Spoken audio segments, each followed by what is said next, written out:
We're going to begin in Houston, where a public memorial service is being held for George Floyd. This is the Fountain of Praise Church, where people have come to pay their respects. As you can see, long queues have been forming outside the church, in part because of the number of people who have sought to attend, in part because only 15 people are allowed inside the church at any one time in order to maintain social distancing rules. This is the final public memorial before a private funeral is held tomorrow.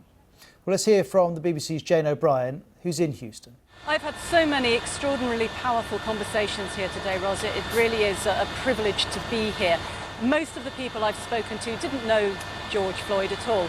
They're here because they have a connection to his story, and that story is one of racism within America's police. And as one woman put it to me, she said, "We know there are plenty of good cops out there. We know that not all cops are bad. But you don't say that about airline pilots. You don't say, oh, when he crashes a plane, oh, that was just one bad airline pilot." So why should the black community, African Americans, be treated any differently because there are a few bad cops? For them, it means life or death. And that is the story that I'm hearing over and over again. Women who are telling me about their fears when their male relatives go out. They don't know whether they're going to be caught in the wrong place at the wrong time, and the sense that there are a different set of laws and rules that apply to black people in America.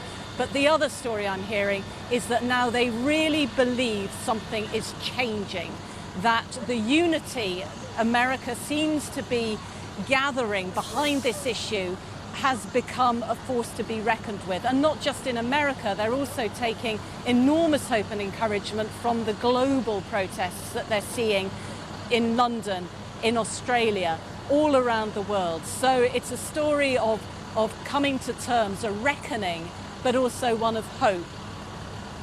And Jane, as well as each individual paying their respects, are there going to be speakers today? Not today. This is a public viewing. This is a chance for the community of Houston to come and say farewell to the man who was raised here. And as you know, this has been going on across the country. We started in Minneapolis a couple of days ago. A very different atmosphere, I have to say. In Minneapolis, there was almost a street festival atmosphere. Even though I was standing at a crime scene, it had also become a place of community gathering. There were vendors, there were people with food, there was singing. Here, very different atmosphere. Here, it's somber, it's very poignant, it's very moving, and people who are coming out, having seen the casket and having come so close to the man who could be the catalyst of changing American history, are telling me that it was just a momentous feeling. That coming so close and having that extraordinarily powerful connection. Now, while mourners have been paying their respects to George Floyd in Houston, in Washington, Democrats took a knee in the US Congress for 8 minutes and 46 seconds. That's the length of time a white police officer held his knee on George Floyd's neck. Democrats have also set out a series of proposals on police reform with a broad aim to demilitarize the police, and more specifically, they want to ban the use of chokeholds. This is the House Speaker, Nancy Pelosi. When he was subjected to that knee in the neck, it was just a continuation of some horror that has existed in our country for a very long time. And this is the White House response to those Democrats' proposals. That legislation, first of all, the text of it hasn't even been given to us. I've not talked with the president about that yet. He hasn't reviewed it yet. He's looking at a number of proposals, but there are some non-starters in there, I would say. He believes most of our police officers are good, hardworking people. There's a lot of evidence of that, and he has great faith in our police department. Well, in Minneapolis, where George Floyd died, the city council is already looking to take action of its own. It's pledging to dismantle the police department. A majority of councillors are saying a new model of public safety will now be created. Have a listen to the council president, Lisa Bender. Our commitment is to do what's necessary to keep every single member of our community safe and to tell the truth that the Minneapolis police are not doing that. Not everyone agrees with that specific plan, though. Have a listen to the city's mayor. You're asking whether I'm for massive structural reform to revise a structurally racist system. The answer is yes. If you're asking whether I will do everything possible to push back on the inherent inequities that are literally built into the architecture, the answer is yes. If you're asking whether I'm willing to do everything I possibly can throughout the rest of my term to make sure that the police union, the police contract, the arbitration system, and some of these policies that have resulted in problems specifically for black and brown people, and murder, by the way, over a series of generations, I'm all for that. I'm not for abolishing the entire police department, and I'll be honest about that too. Problem is, for the mayor on that point, if the council votes for it, he can't block the move. Now, in another important development, the white police officer charged with the second-degree murder of George Floyd has made his first court appearance in Minneapolis. Derek Chauvin appeared briefly in court via a video link. His bail was set at over $1 million, and his next court appearance is scheduled for the 29th of June. Bear in mind, 3 other officers have been sacked and charged with aiding and abetting second-degree murder and second-degree manslaughter. Well, one of the primary focuses of protesters since George Floyd's death has been police reform. But as we've seen in this Washington Post article with the headline, "Protesters hope this is a moment of reckoning for American policing. Experts say not so fast."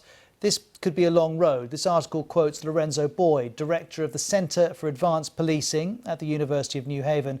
He says, "We have 400 years of history of policing that tell me things tend not to change. It's a breaking point right now, just like Trayvon Martin was a breaking point, just like Michael Brown was a breaking point. But the question is, where do we go from here?" Well, Alexis Hogue's a civil rights and criminal defence lawyer and has served as a senior counsel at the National Association for the Advancement of Coloured People. She spoke to the BBC earlier. It's quite difficult to get a conviction against a serving police officer, and I think, prior cases really reveal how difficult it is. I think so many in the United States and obviously the UK are aware of Michael Brown's murder in Missouri. And Eric Garner's murder in New York. And those are 2 instances where the police were not even indicted. So at least in this instance, we do have an indictment. However, I want to remind our viewers that even with an indictment, Philandro Castiles, he was murdered in Minnesota. And the officers were acquitted of his murder. Clearly, the way that the police operate in this country is not sustainable. It has proved lethal to African Americans, particularly African American men, African American women. Breonna Taylor's murderers are still at large. There is a rampant, widespread problem, and it has to do with the culture of policing that sees Black people inherently as criminal. Now, as of course you'll have seen, protests have been taking place right across America, and at the weekend, one of the most remarkable was in Los Angeles. This was filmed on Sunday by Ron Kurokawa. As you can see, tens of thousands of people packed onto Hollywood Boulevard for this Black Lives Matter march.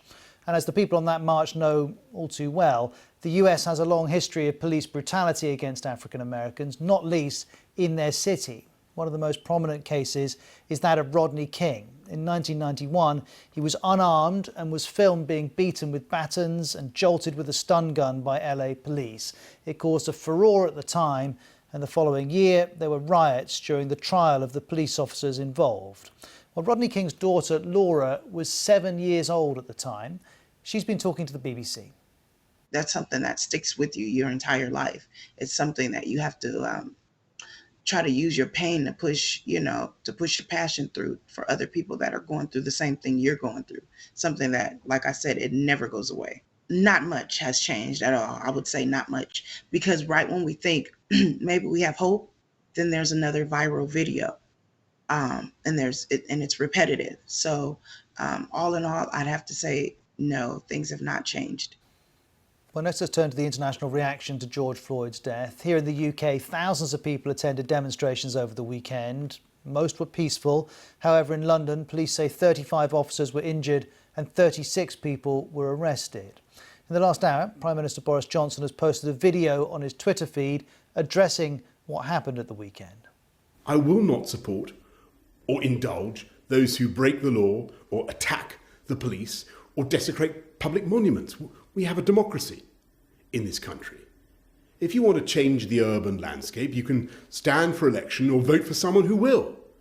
And so I must say clearly that those who attack public property or the police, who injure the police officers who are trying to keep us all safe, those people will face the full force of the law. Not just because of the hurt and damage they're causing, but because of the damage they're doing to the cause they claim to represent. Well, it's not just events in London that the government's had to respond to. In Bristol, in the southwest of England, this happened, and I'm sure you've seen this. Take it down! Take it down! This is a statue of a prominent 17th century slave trader called Edward Colston. It was pulled down by protesters and then rolled down the street and thrown into the harbour. This is the same harbour where his company's ships used to dock. Police chose not to intervene as this was happening. They now say, though, there is a criminal investigation being opened. The government's already called this a criminal act, and this is the leader of the opposition. It shouldn't have been done in that way. Completely wrong to pull a statue down like that. But stepping back, that statue should have been brought down a long time, should have been taken down a long, long time ago.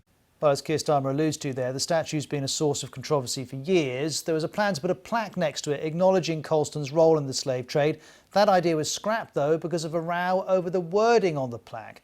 The Mayor of Bristol in the past has called the statue an affront, and here's his take on what happened on Sunday. I'm not condoning criminal damage by any stretch of the imagination. We cannot do that, and the statue would have been obviously better to serve taking the statue down through a formal political process. But I think the Home Secretary's comments have been really unfortunate at this time, and have shown an absolute lack of understanding of where the country is at the moment. You can't just bury your head in the sand and just determined to describe this as mindless vandalism and so forth. Even if you don't like the events have meaning. And as a responsible politician, you need to work out what they mean. Well, unsurprisingly, given the UK's role in the global slave trade, that statue of Edward Colston's not the only example of how those involved in the trade are remembered. Streets in cities like Liverpool, Glasgow and Newcastle are named after men whose wealth came from the slave trade. For example, Liverpool's Penny Lane, of course famous after the Beatles song named after it, is actually named after the slave ship owner James Penny. There were discussions around renaming it, along with other streets. This was back in 2006, but those plans fell through. And there are many, many other examples we could raise. Here is another, the statue of Cecil Rhodes at the University of Oxford. These pictures are from 2016, when there was a campaign to remove it. The argument was that Rhodes, a 19th century businessman and politician in southern Africa, represented white supremacy and was steeped in colonialism and racism. Well, that 2016 campaign was unsuccessful, but after Sunday's events, more protests have been called. Campaigners are saying the University of Oxford has failed to address its institutional racism.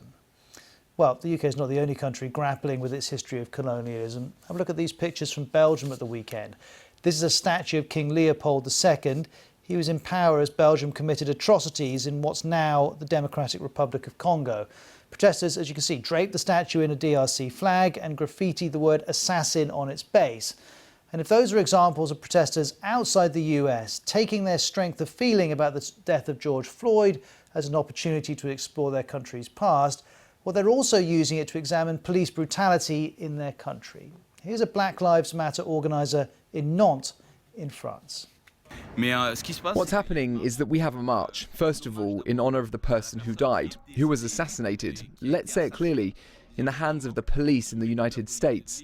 But there's a connection, an analogy for people who are here, and in Nantes in particular, that we could suffer the same thing. Well, let's look at further reaction to George Floyd's death. There have been protests today in South Africa and Kenya. Here are supporters of South Africa's radical left-wing party, the Economic Freedom Fighters. They're making explicit reference to police brutality in the US here. You can see the I can't breathe, we can't breathe signs and T-shirts. In Kenya, well, these people are demonstrating against Kenyan police brutality. According to one oversight body, Kenyan police have been involved in the killing of 15 people just since the country put a nighttime curfew in place since back in March to combat COVID-19. Here are some of the protesters. I am here to protest for our youth who have died in the hands of police without doing anything wrong. As mothers, we are saying enough is enough. Many of our children have been killed while being labelled as thieves. What's very clear is that this case of George Floyd and his death has galvanised people to demand change globally and also in their individual countries. But what would that change actually look like? Well, let's turn back to the UK. Here's our community affairs correspondent, Rhianna Croxford. Their frustration, their passion is visible. But till now, their demands haven't been as clear. We want equality. We want the same opportunities as everyone else. I've seen a lot of, big companies coming out with posts like, Black Lives Matter, we support the movement. But then when I go on your website and I look at the board members, nobody looks like me. I go a bit, further down, nobody looks like me. And when I walk into a big company or any company, the only person that seems to look like me are the ones cleaning. We want to see the government and the media sympathize with our hurt the same way you do with the white community.